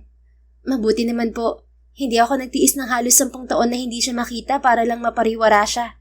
Mapapanatag na ako kasi okay na siya. Sana magkita ulit kami. Huwag mo na siyang isipin, anak. Umuwi na tayo. Hinawakan siya ng mami niya at iginiya patungo sa kotse. Habang nasa biyahe, walang tigil ang kwentuhan nila hanggang makarating sa bahay. Kahit sa pagkainan, panay pa rin ang pag-uusap nila. Pero napansin niyang tila umiiwas sa mga magulang kapag napupunta kay Regan ang usapan. Minabuti na lang niyang wag banggitin ang pangalan ng binata. Siya nga po pala, Daddy. Tumawag sa akin si Torres at nagsusumbong. Palagi pa rin yatang sinasaktan ni Portia ang anak niya. Pagbabago niya sa usapan. Ewan ko ba kay Portia? Simula nang iwan niya ang trabaho sa Taiwan at sumama kay Emil, nagkaganyan na ang buhay niya. Binuntis lang siya ng lalaking yun at iniwan. Tapos ngayon nagtitiis siya sa bago niyang ka-live-in na walang trabaho at lulong pa sa bisyo. Tugon ng daddy niya. Sana nga hindi na lang nagising sa pagkakoma si Emil. Sinira pa niya ang buhay ng pinsan ko.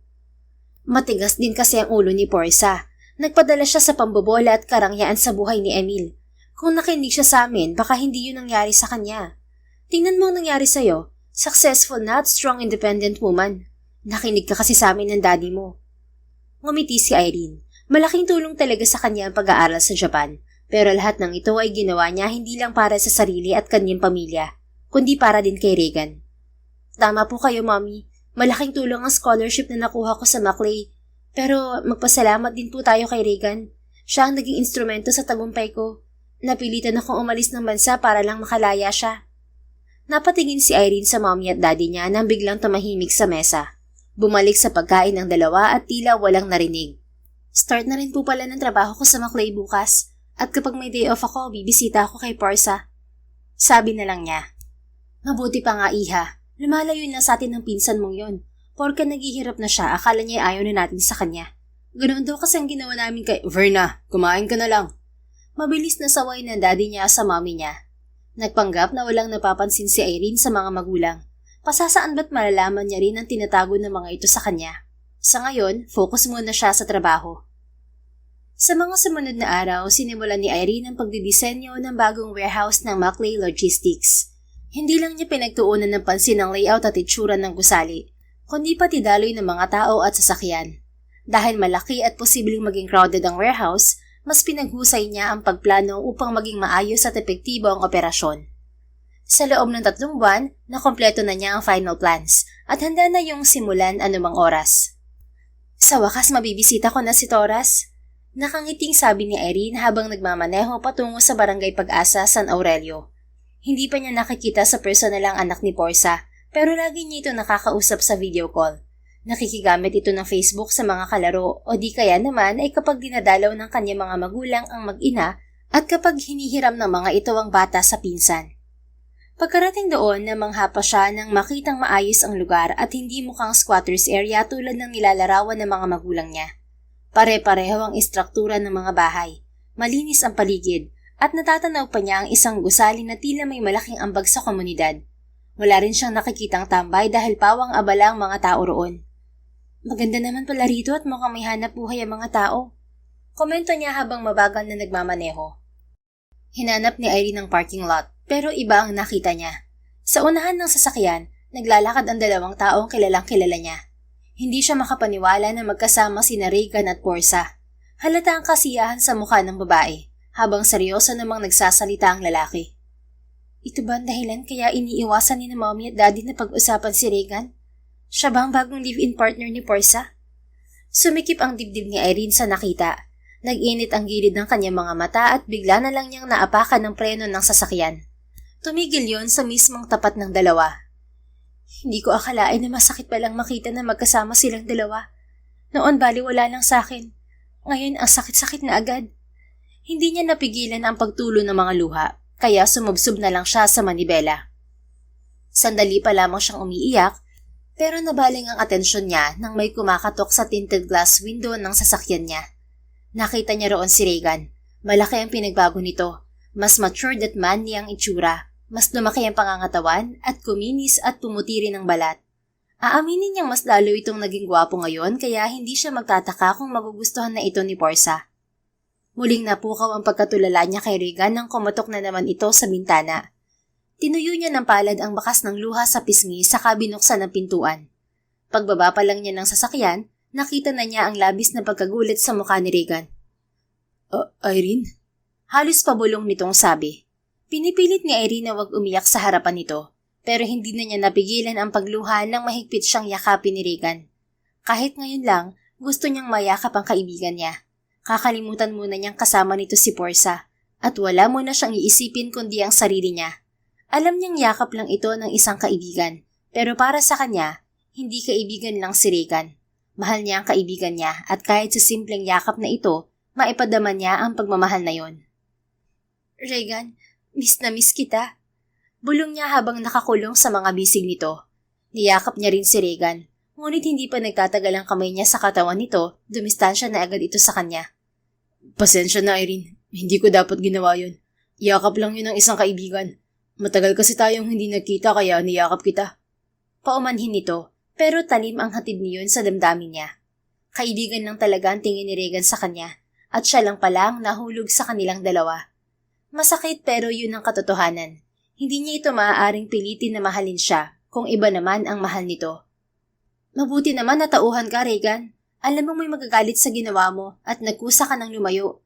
Masungit na sabi ni Portia. Mukhang hindi ito masaya na makita siya, pero nagawa pa nitong magpakita ng peking ngiti sa kanya. Welcome back, Irene. Nakauwi ka na pala. Bibisita lang ako kay Toras. May dala ako mga pasalubong sa kanya. Humihikbi niyang sabi. Hindi pa rin niya mapigilan ang kanyang emosyon, lalo na't nakatiimbag ang si Regan habang nakatingin sa kanya. Ito ang reaksyong pinapakita nito noon kapag umiiyak siya. Hindi pa rin ito nagbabago, pero dapat niyang itatak sa isip na kaibigan lamang ang tingin nito sa kanya. Mas masasaktan siya kapag pinagpilitan ng damdamin niya. Nasa playground siya sa likod ng gusaling yan. Puntahan mo na lang siya ron. Turo ni Portia sa gusaling nasa gitna ng komunidad. Sige, pupuntahan ko lang si Toras. Pilit niyang ipinakita ang kanyang ngiti nang magpaalam siya sa mga ito. Babalik na si Irene sa kanyang sasakyan nang pigilan ni Regan ang braso niya. Irene, masaya akong makita ka ulit.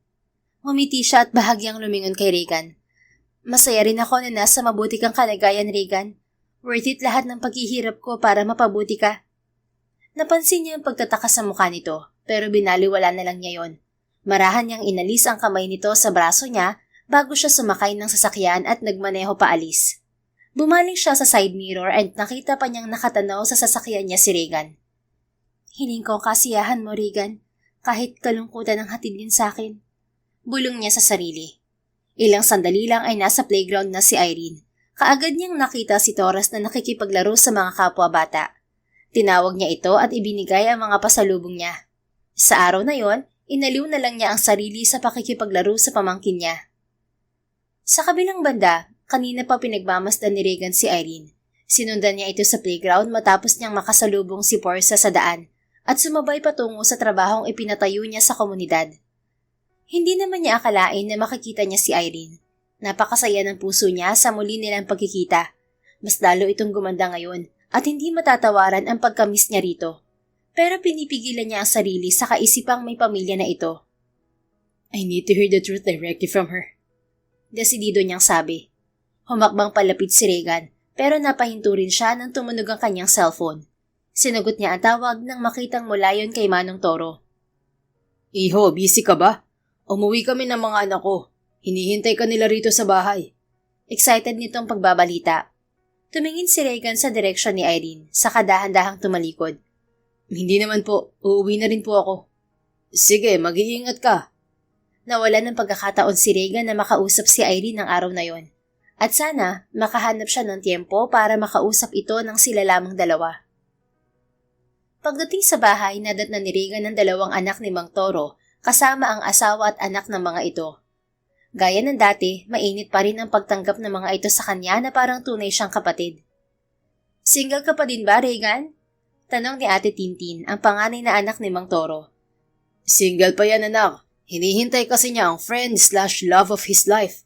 Biro ni Mang Toro sa kanya. Tamang-tama't may papakilala ako sa'yo. Single pa rin. Naging kaibigan ko siya sa trabaho at iimbitahan ko siya sa formal turnover ng event ng kumpanya sa susunod na linggo. Hangang-hanga ako sa husay niya lalo na sa trabaho. Feeling ko nga parang magkatulad kayong dalawa. Bakit, Ate Tintin? Paano kami naging magkatulad? Curious niyang tanong. Kasi may friend/love of her life rin siyang hinihintay. Hindi ko alam kung same feeling sila ng friend niya. Pero malay mo, kayo pala ang nakatadhana sa isa't isa. Natawa na lang si Regan at hindi sineryoso ang sinabi nito. Mas iniisip niya kung paano makakausap si Irene. Pero dumating na ang formal turnover event, hindi pa niya ito nakakausap. Sa isang malawak at eleganteng event hall ginanap ang formal turnover event ng kumpanya. Isang lugar na masasalamin ng karangyaan. Ang mga bilog na mesa ay nababalutan ng telang kulay puti at ginto na may kumpletong formal tablewares at sa paligid ay nakapalibot ang 6 na gold Chiavari chair. Sa gitna ay may malaking espasyo na tila nakalaan sa magaganap na party pagkatapos ng formal event. Sa harapan naman ay isang entablado na may malaking LED screen na nagpapakita ng logo ng kumpanya at mga highlight ng mga nagdaang taon. Karamihan sa mga bisita ay naka-formal attire. Ang mga lalaki ay naka-Amerikana na may kumpiyansang tindig at ngiti, habang ang mga babae naman ay naglalakad na parang mga reyna, suot ang eleganteng gown.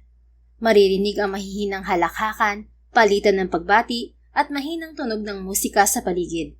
May ilan pang humihinto sa sandali upang pagmasdan ang paligid bago magtungo sa kanilang mga upuan. Hindi nagtagal, sinimulan na ang seremonya at dumako sa tunay na agenda ng kasiyahan. Ang pagpapakilala kay Regan bilang bagong may-ari ng Bonifacio. Ayaw na sana niyang gawin ang ganitong bagay, pero ito ang hiniling ni Mang Toro at mga anak nito. Inabot pa ng halos 2 taon bago ito naganap dahil na rin sa trabaho niya at nag-enjoy muna ang matanda sa piling ng mga anak nito at mga apo. Ladies and gentlemen, to formally begin the most important part of tonight's program, may we ask for your warmest applause as we welcome the man behind Bonifacio Incorporated. A leader with vision, integrity, and genuine commitment to the people. Please welcome the new owner and chief executive of Bonifacio Incorporated, Mr. Regan Lopez. Pakilala ng MC. Sinalubong ng masigabong palakpakan si Regan na matikas na naglalakad patungo sa entablado. Nakasuot siya ng charcoal gray suit na akmang-akma sa matipuno niyang pangangatawan. Pinaresan pa ng puting polo at mamahaling necktie na lalong nagbigay diin sa kanyang profesional na itsura. Makikita ang paghanga sa mga bisita sa seryoso, ngunit kalmadong aura sa gwapo niyang muka. Hindi man siya ngumingiti, pero sapat na yun upang ipadama sa mga bisita ang otoridad na meron siya. Isa siyang leader na mapagkakatiwalaan at laging handa hindi lamang sa pamumuno, kundi para magbigay rin ng inspirasyon sa karamihan. Good evening, everyone. First and foremost, I would like to express my sincerest gratitude for your presence tonight. I do not see this moment as a position of authority. but rather as a responsibility, a commitment to honor and grow Bonifacio Incorporated. To our clients and customers, I assure you of our continued dedication to excellence, integrity, and service you can rely on. To our employees and partners, you are the heart of this company. Your hard work and dedication will always be valued and supported.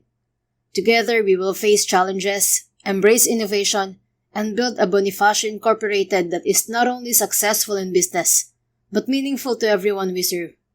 Thank you very much and have a wonderful evening. Mensahe niya habang inililibot ang tingin sa mga bisita at nahinto ang kanyang tingin sa pamilyar na figura. Irene? Nasambit niya sa harap ng mikropono. Umugong ang bulungan na may kaunting tuksuhan. Tila na-curious sa mga tao kung sino ang babaeng sinambit niya. Mr. Lopez, would you mind sharing who Irene is to you? Nakangiting tanong at panunukso ng MC. Tipid ng ngumiti si Regan. Kitang-kita sa malaking LED na parang kuminang ang mga mata niya. She's a special friend of mine. Tugon niya para safe kung sakaling nasa venue rin ang asawa ni Irene. How special, Mr. Lopez? Follow-up na tanong ng MC. She's special. Someone I can escape reality with. I want her around, but of course, it's just part of our friendship. We love teasing each other. Oh, so Mr. Lopez, can we have her join you up here? We're curious to meet this friend of yours and we can't help but notice how talking about her makes you look even more attractive. Tuluyang napangiti si Regan. Sumabay ang ingay sa pagngiti niya na parang kinikilig ang mga bisita. I can't. Let's just enjoy the evening. Again, good evening everyone. Bumaba ng entablado si Regan. Sinalubong naman siya ng mga bisita at sandali siyang nakipag-usap sa mga ito. Ilang minuto ang itinagal niya bago nakabalik sa mesa kasama ang pamilya ni Manong Toro. Curious namang nakatingin sa kanya si Ate Tintin pagkaupo niya. Itong Irene na tinutukoy mo ba ay ang friend/love of your life?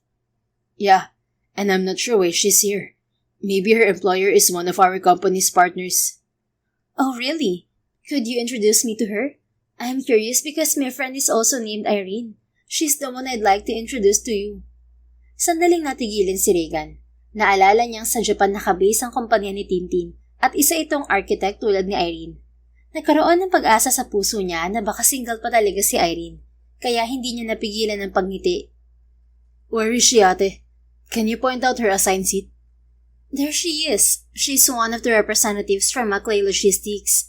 I invited her, but at the same time, her employer was invited by the company as well. Ganoon na lamang ang tuwa ni Regan nang itinuro ni Tintin ang upuan kung nasaan si Irene. That's her, Ate Tintin. She's my friend Irene. Excited niyang pagkumpirma. Regan, ba't ganyan ka naman ka-excited? Friend mo naman pala si Irene. Bakit hindi mo lapitan? Akala ko may asawa at anak na siya. Dumidistansya lang ako sa kanya.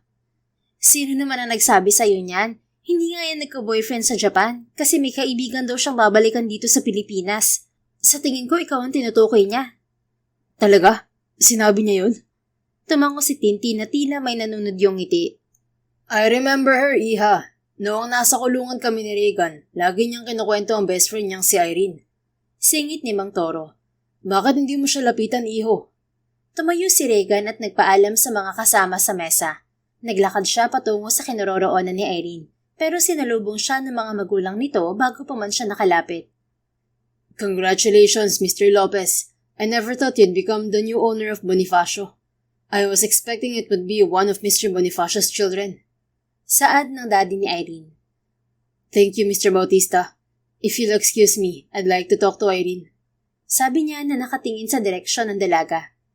Regan, humarang si Mrs. Bautista sa unahan niya para takpan ang tingin niya kay Irene. Successful ka na ngayon, kaya sana kalimutan na lang natin ang nangyari noon. Pinagbawalan ka naming makipagkita at lumapit kay Irene para sa kinabukasan niya. Inaamin kong nangako kami na tutulungan ka makalaya para pumayag siyang umalis ng bansa. Pero hindi namin ginawa. Iniisip kasi namin na baka kapag nakalaya ka, dumikit ka na naman kay Irene. Huwag sanang sasama ang loob mo sa ginawa namin. Naintindihan ko, Mrs. Bautista. Hindi ako nagtatanim ng sama ng loob kanino man. Lalo na sa inyo. Kung ano man ang nagawa niyo noon, naging dahilan naman yun kung ano ako ngayon. May dahilan kung bakit nangyari ang lahat. Ay yung successful na kami ni Irene. Hayaan niyo na po sana ang pagkakaibigan namin.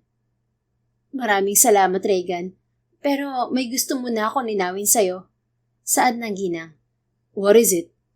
May relasyon ba kayo ni Porsa? I've never been in a relationship. Where did you get that idea? Umuwing umiiyak si Irene pagkatapos niyang bumisita kay Porsa. Magkasama raw kasi kayong dalawa ng pinsan niya. What do you mean by that, Mrs. Bautista? Sa tingin ko, sila na lang ni Irene ang mag-usap, Verna. Singit ng daddy ni Irene. Sa tingin ko nga, mag-usap na lang muna kayo ni Irene Regan para malinawan ang isip niya tungkol sa inyo ni Porsa. Again, sorry sa lahat, iho. Nagtataka man sa tinutukoy ng mag-asawa tungkol kay Porsa, hindi na siya nagtanong pa. Nagpatuloy siya sa paglapit kay Irene, pero isang lalaki naman ang humarang sa daan niya. Nakangisi ito at pinasadahan ng tingin ang kabuuan niya. Naalala niya bigla kung sino ito. Asensado ka na talaga. Parang dati lang, tambay ka at nakulong pa. Insulto nito sa kanya.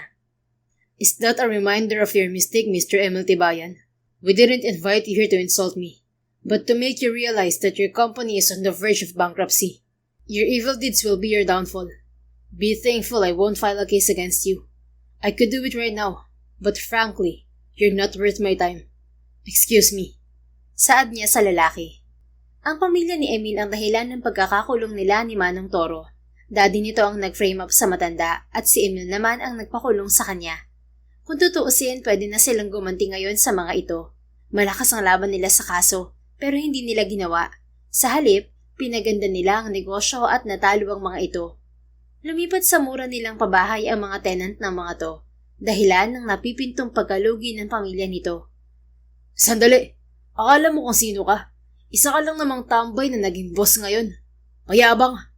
Sigaw nito na hindi niya pinansin. Nakatingin lang siya kay Irene na suot ang eleganteng gown na parang umaagos na tubig. Malambot ang tela niyon na sumusunod sa bawat galaw ng dalaga at humahapit sa sexy nitong katawan. May simple itong makeup, ngunit angat pa rin ang ganda. Maganda na ito noon pa man, pero mas lalong tumingkad ang ganda nito ngayon. Babaeng babae ang itsura nito ngayon, pero nagtataka siya na parang may susugurin ito.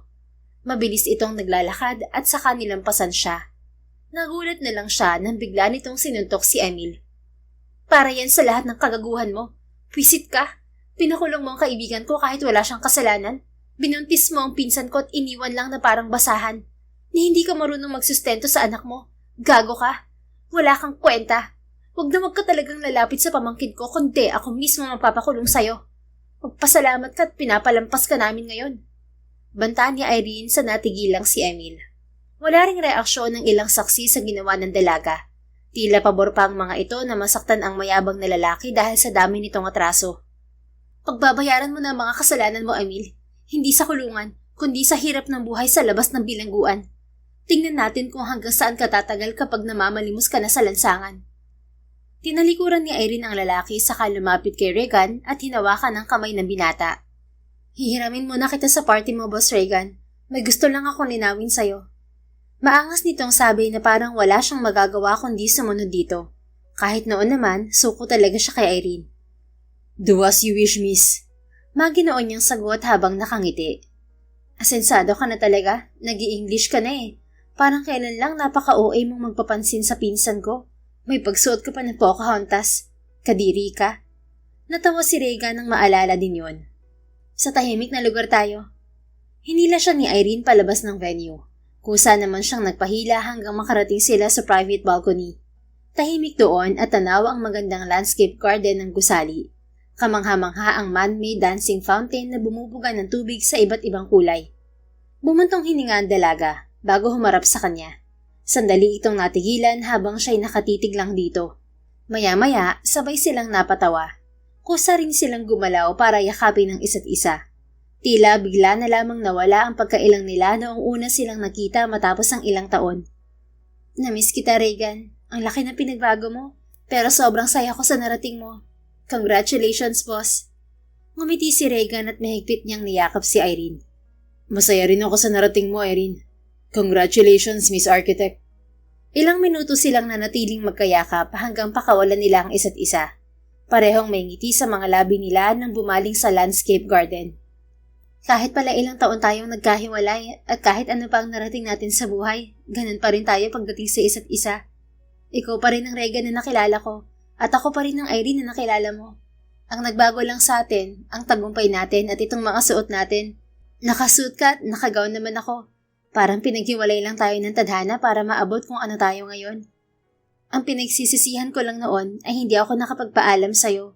Umasa ako sa pangako ng mga magulang ko, pero sila rin ang nagsabi ng katotohanan sa akin. Hindi ka nila tinulungan makalaya tulad ng pangako nila. Nagkaroon ako ng sama ng loob, pero nauunawaan ko naman sila. Gusto lang nilang mapabuti ang kinabukasan ko. Akala ko umiiwas silang pag-usapan ka dahil may relasyon kayo ni Portia at tinatago nila yun sa akin. Hindi naman pala. Natatawa nitong sabi. Paano mo naisip na may relasyon kami dalawa ni Portia? Siyempre, alam ko kung gaano mo kagusto si Portia noon. Tapos nakita ko pa kayong magkasama at mukhang magkasundo naman kayo. Akala ko talaga ikaw ang ka-live-in ni Portia pagkatapos siyang lokohin ni Emil. Wala kaming relasyon. Sumabay lang siya sa akin ng araw na yun. Gusto mo bang bugbugin ako ng boyfriend nun? Hindi pa ako nagkakanobya. Kaya paano mong naisip na may relasyon kami?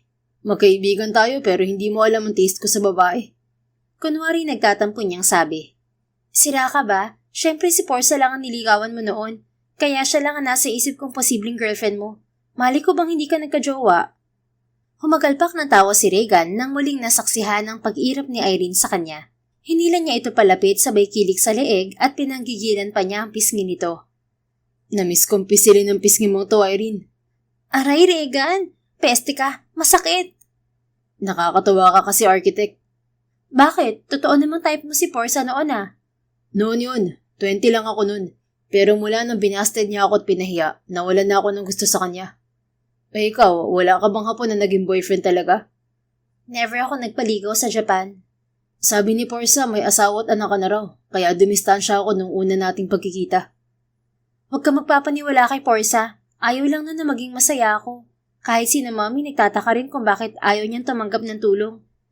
Then nalaman ko din na ayaw daw niya na magaya siya sa akin, na papipiliin ni na daddy gaya ng ginawa sa atin noon. Gagarin kasi ang pinsan kong yun. Ayaw sa'yo nun. Pero sa gagong si Emil na yun bumagsak at saka live-in niyang adik. Pero I know kapag di na niya kaya, lalapit din siya sa amin. Nauunawaan ko siya pati ang mga magulang mo. Everything happens for a reason naman. Pero nagulat ako na kaibigan mo pala si Ate Tintin. Yung anak ni Manong Toro na tumulong sa akin na makalaya at makapag-aral. Oo, nakilala ko siya sa Japan. Ikaw palang kinakwento niya sa akin na parang inampon na ng daddy niya at ipapakilala raw sa akin. Nabanggit din niya na yung taong yun daw, pinamanahan ng daddy nila ng kumpanya dahil ayaw nilang magkapatid pamahalaan. Hindi ko naman inakala na ikaw pala yun. Akalain mo yun? Parang connect the dot ang buhay natin. Tama ka, Irene. At masaya ako na maayos na ang lahat. Ako rin, super saya. Ano, joyride tayo minsan? Gaya ng dati? Oo naman, pero asensado ng best friend mo kaya sa kotse na tayo, hindi na sa motor ko. Hindi nalilipa rin ang hangin ng buhok mo. Siyempre naman. Pero go pa rin ako sa tusok-tusok na street food saka pizza at milk tea. Libre mo ah. Remember, dami mo kayang utang sa akin. Kahit bilhan pa kita ng pizza house, Irene. Taray, boss ka na talaga. Tawa ng tawa si Regan. Sobrang namiss niya ang ganitong kulitan nila. Masaya siya na bumalik na sila sa dati ni Irene. Kaya lang, hindi niya alam kung kailan siya makakalakas ng loob para sabihin ang totoo niyang nararamdaman para dito. Sa ngayon, susulitin muna niya kung anong meron sila habang humahanap ng magandang tiyempo para magtapat. Ilang linggo ang nakalipas, bumalik na ang dating ngiti ni Irene. Inspirado siya at magaan ang pakiramdam tuwing gigising sa umaga. Hindi lang nabigyan linaw ang mga katanungan sa isip niya, kundi bumalik na sila sa dati ni Regan. Tuwing umaga, hinahatid siya nito sa trabaho gamit ang mamahalin nitong sasakyan.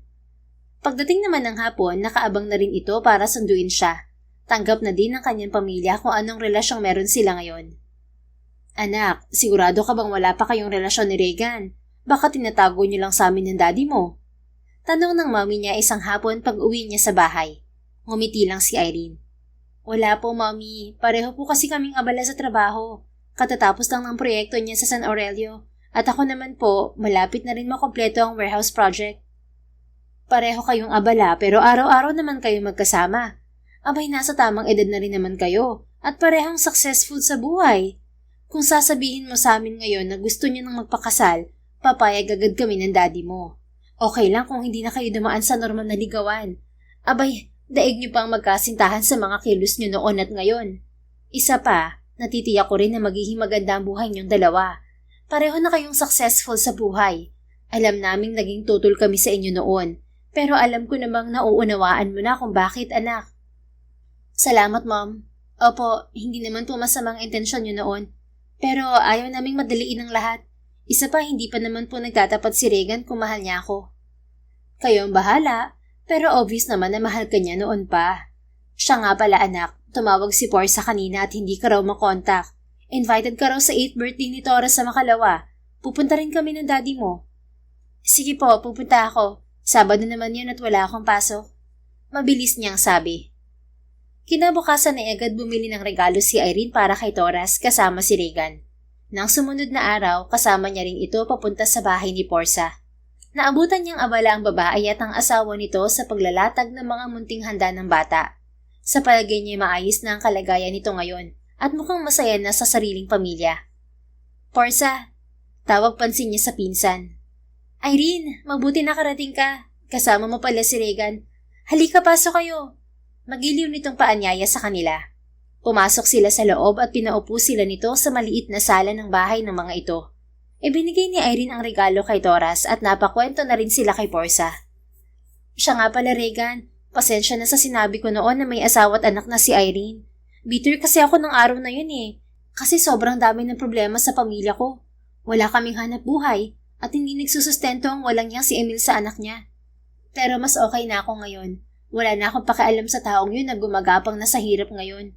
Simula kasi nang ipatayo ko ang kabuhayan sa lugar namin, nagkaroon na kami ng sapat na kita. Maayos na ang buhay namin dahil sa proyekto mo. Yung boyfriend ko nangako na rin na hindi na magbibisyo. Binalaan na rin kasi ni Kapitan na ipapakulong kung hindi magbago. Sinabi ko rin na iiwan ko siya at hahayaang mabulok sa kulungan kundi sumunod sa pangako. Maraming salamat talaga. I'm with Irene now, so there's nothing to worry about. Mabuti naman. So kailan kayo magpapakasal? Parehong natigilan sina Irene at Regan sa tanong ni Porsa. Mukhang napansin naman ng babae ang reaksyon nilang dalawa. Ano ba yan? Hindi pa rin kayo umaamin na mahal niyong isa't isa? Halata namang hindi nagbagong tinginan niyo eh. Ganyan na kayo simula noon hanggang ngayon. Huwag niyo nang hintayin na maagaw pa ang isa sa inyo. Baka magsisi kayo. Tumatak sa isip ni Irene ang sinabi ng pinsan. Naalala niya noong akala niya'y kasintahan nito si Regan. Sobrang sakit niyon para sa kanya at ayaw na niyang maramdaman ulit yon. Kaya nang pauwi na sila, minabuti niyang kausapin si Regan habang patungo sila sa sasakyan. Regan, may sasabihin ako sa'yo. Huminto si Regan at humarap sa kanya. Ano yun? Tungkol sa sinabi ni Porsa. Pabitin niyang sabi. Ngumiti naman ito at bahagyang pinisil ang pisngi niya. Huwag ka mag-alala, nakahanda ng lahat sa kasal natin. Alam mo nung nakulong ako, doon ko na-realize kung gaano kita kamahal, Irene. Hindi mo na kita hinanap dahil inayos ko pa ang buhay ko. Gusto kong sa muling pagkikita natin, may maganda na akong buhay na maiaalay sa'yo.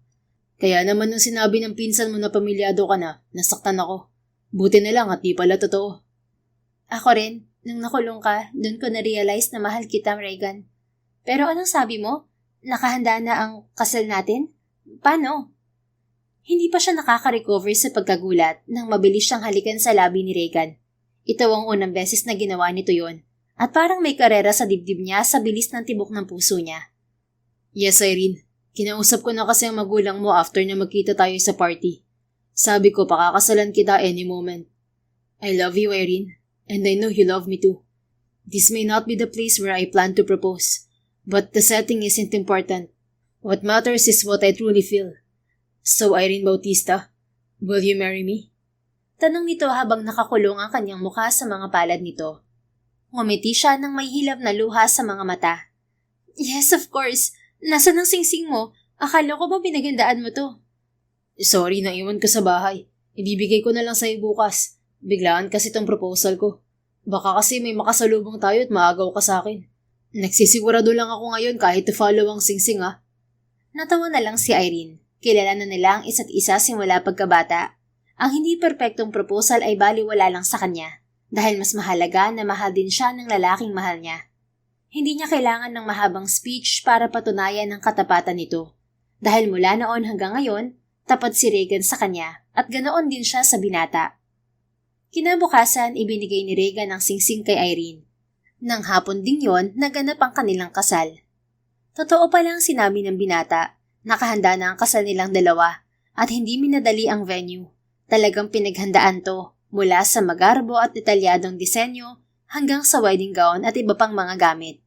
Talagang nasurpresa siya sa ginawang ito ni Regan para sa kanya. Kaya't hindi mapatid ang ngiti niya mula sa simula ng seremonya hanggang matapos. Hindi man perpekto ang relasyon nila, ngunit labis ang kanilang pasasalamat na hanggang dulo ay sila pa rin ang magkasama. Mas lalo silang ginanahan sa pagsusumikap nang dumating ang kanilang panganay na anak na babae. Sa paglipas ng panahon, lalo pang naging matagumpay si Regan sa larangan ng negosyo, habang si Irene naman ay naging tanyag na architect. Ngayon, masaya at kontento sila sa buhay na pinili nilang tahakin ng magkasama. The end. If you enjoyed this story, please don't forget to like, subscribe, comment, and share. Your support helps us reach more people and spread the love. Thank you for tuning in, and we're looking forward to seeing you again soon. In the meantime, please take care and may God bless you always.